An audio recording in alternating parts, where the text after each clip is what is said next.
Kai coming in, and I thought his ball pressure really was a big part of that happening. I did think it took those guys, our guys, a little bit of time to get used to their length out there and when to go and how quickly they're going to have to play to the rim.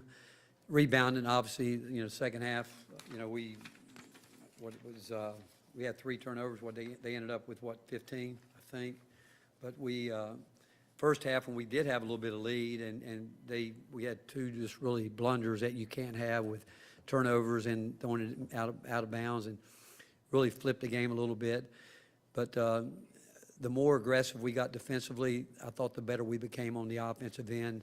Santi was having a tough time getting going, but that's a credit to their defense and what they do. But overall, Auburn's a terrific team, and you're not going to get a lot of easy baskets. And you knew that they have special players, but that when they get to a situation, they're going to try to get the ball in his hands. And he had a terrific game today. Rick, what went into the rebounding effort for you guys today? And then with Brandon, it seemed like he basically made himself indispensable in the second half. It's really, you never know when the light comes on for someone. You hope it could happen like that, but it very seldom does.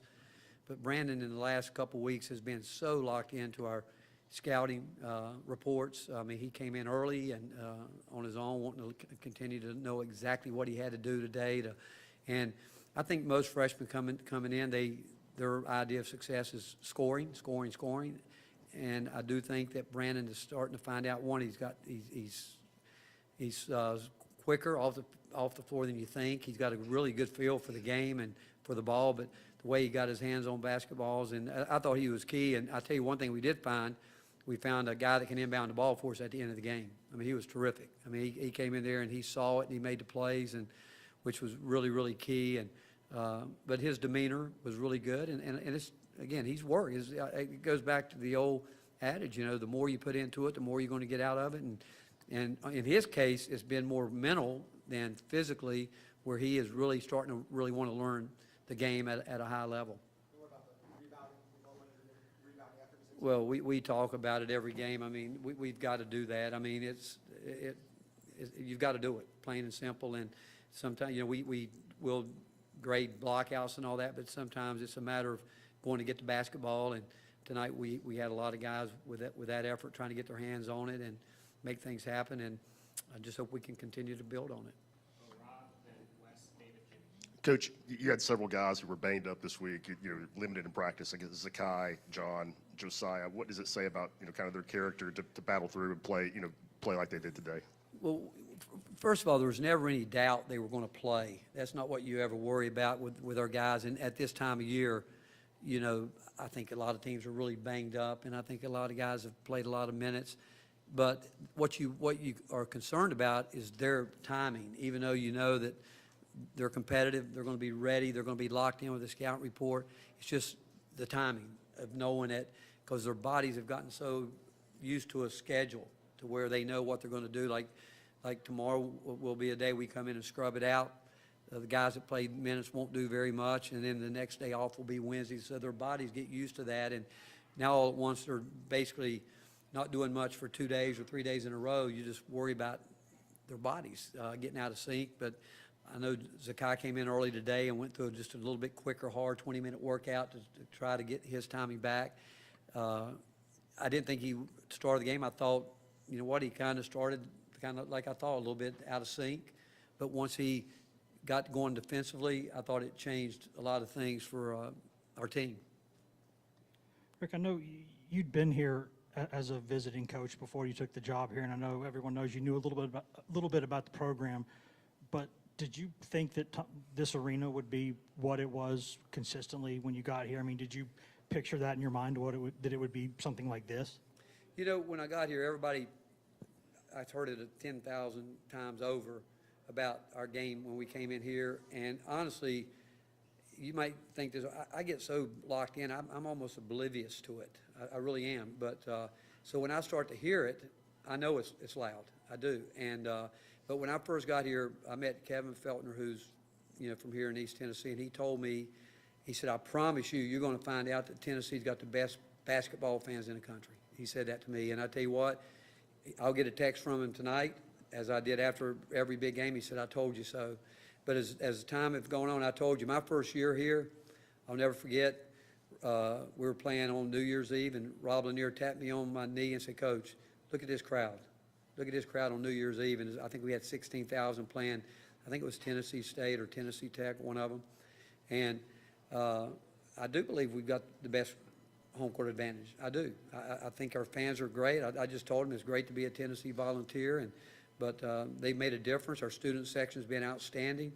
And I told our guys, first time I said it, honestly, since I've been here, I said, if you guys will get it going on defense, we'll get this crowd in the game. And I've never alluded to the crowd. I don't know if I've ever done it in my career, to be honest with you. Now, I don't know why I did it today, but I did say that during a timeout.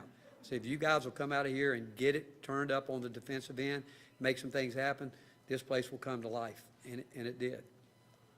Rick, I know Bruce last week after Florida said we've become too reliant on Jabari. We can't be too reliant. Now, he's obviously a special talent that you could rely on, but defensively, I mean, could you tell that they were kind of looking for him down the stretch? I know they only had like 5 bench points. It seemed like, you know, they were wanting him to carry them. Well, Bruce is a very smart coach and a terrific basketball coach. When you got a guy like that talent, I mean, Kevin Durant played with, we had a team with, 6 out of our top 7 were freshmen. He played 36 minutes for a reason, and he averaged 26 points a game. And it's hard not to give him the ball because it's not like they're selfish players. They'll make the right read if they get double teamed or pass the ball. But the fact is, we were switching a few times down there, even with guard, because people forget, Kennedy Chandler's got a 6'7" wingspan, and Zakai's going to fight, Santi's going to fight, but when you feel like even us sometimes, we feel like we need baskets. It's based on who we think we can play through, and like at the end, if they would have stayed straight up, we were going to probably put Zakai up top of the ball a little bit more, but he went up there, what he did, and tried to dribble through 2 people. And I keep telling he and Kennedy, they don't have to make a play. They've got to make the right play. And but it's hard not to give it when you've got a very, very talented player, not to say, hey, we got to play through him. Rick, what led you to trust Brandon Huntley-Hatfield to inbound? Was it his size, his decision-making? What led to that?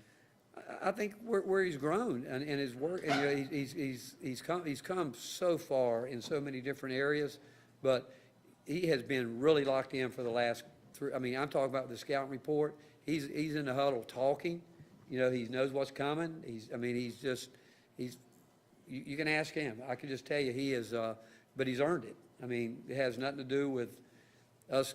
I mean, I think you guys know if you're going to be out there, you're going to have to earn your way out there. And we talk about holding that rope. Well, he's done that. At times it's been slippery for him, but yet he's never caved into it. And you know what? He and Jonas both are helping us at the right time. And we need them all, and we said that from the beginning. But I love his demeanor, but more important, I just love the focus he's had getting ready mentally for the game. And he hit a 3, had a chance to shoot another one, he didn't. I think that's all maturity. I think he's starting to get a great feel for what we have to do and how we all have to be together as a team. And but he's got so many great days ahead of him, and he's going to continue to keep working and get himself in elite shape, and he'll become the player that I think everybody knows he can be. Rick, how do you feel like you all did defending Walker Kessler and just kind of what went into maybe limiting him some at times? Well, I don't know if we limited him. We were trying to, play our defense principles, and we adjusted a little bit on the ball screen at the end of the game, going a little bit more to a drop catch and having our guards fight over it so we could take away the role where we didn't have to tag quite as much on the backside for those skip passes. And but again, the credit goes to the guys. I mean, they know how hard. They've got great respect for what Auburn does and how they play and the year they've had, just like we know we got to do that every night that we go out. And they knew it would be hard. And I told them before the game, how are we going to be when it's not going our way? And it certainly, we turned it over twice, and I think we had a 4 or 5 point lead, gave them some momentum, finished out the half okay, but when it wasn't going great, we finally got things turned around, more like we are, but it was done by, I thought Zakai's ball pressure was huge, and I thought it was really huge, and then obviously we started making some shots. I mean, making shots is a big part of this game, as you all know, and we had some early that we coulda, shoulda, maybe, but that's part of the game. But when we needed some, we made some shots. Coach, you had several players run into the student section. Urosh is running around. John Fulkerson's directing Rocky Top over by the band. Just how fun is it for you to watch your team celebrate a top 10 Well, win? I don't. I walk off the court, and I don't. I mean, I get there. The last thing I said to them when I got through with them, hey, we got to go to enjoy this real quick. We got to go to Georgia Tuesday night.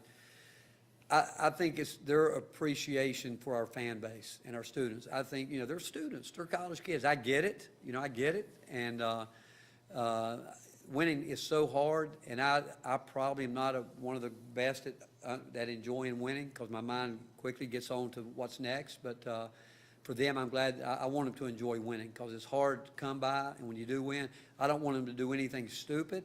I don't want them to ever disrespect any opponent. I want them to show humility. I want them to be classy, but I do want them to enjoy it. I just don't want them to ever do something that their moms and dads and family wouldn't be proud of. And obviously our university, because, but it's part of being where we are today, and so they should enjoy it. They just won a game against an outstanding basketball team.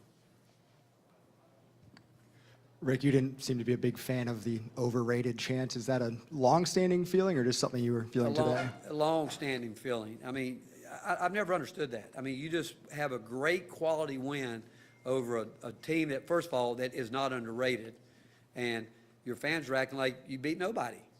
Well, we did. We just beat a top 5 team. And so, one, they're not overrated, and two, to me, it diminishes that you just won a great game against an outstanding basketball team. And I've never understood it. I never have. I mean, wherever I've been, when they start doing that, I'm like, stop. I mean, give us credit. Give us credit. Don't demean what we just did. We just beat an outstanding basketball team. And I've thought that my entire career. And I've never enjoyed it when fans do that, or because, again, our guys worked too hard, like I said, and won a game against an outstanding team today. What's going through your head when Kennedy's shot at the end finally falls, when it's bounced around the rim a little bit? I knew we were going to have to score again. I knew that. I did. I knew we were going to have to do that. I would have felt a lot better. We make our free throws and then getting the ball in bounds. I mean, he could run the baseline, and we keep telling him that he made that pass, tough pass to Santi, but he could have ran it over there. But that's, again, areas, and we believe it or not, we spent a lot of time this week, and we have the last 2 weeks working on special situations, and we've got to do a better job. And certainly they are athletic and can put a quick trap on you, but we're going to have to continue to get better in that area. Thank you, Coach. All right, thank you, guys.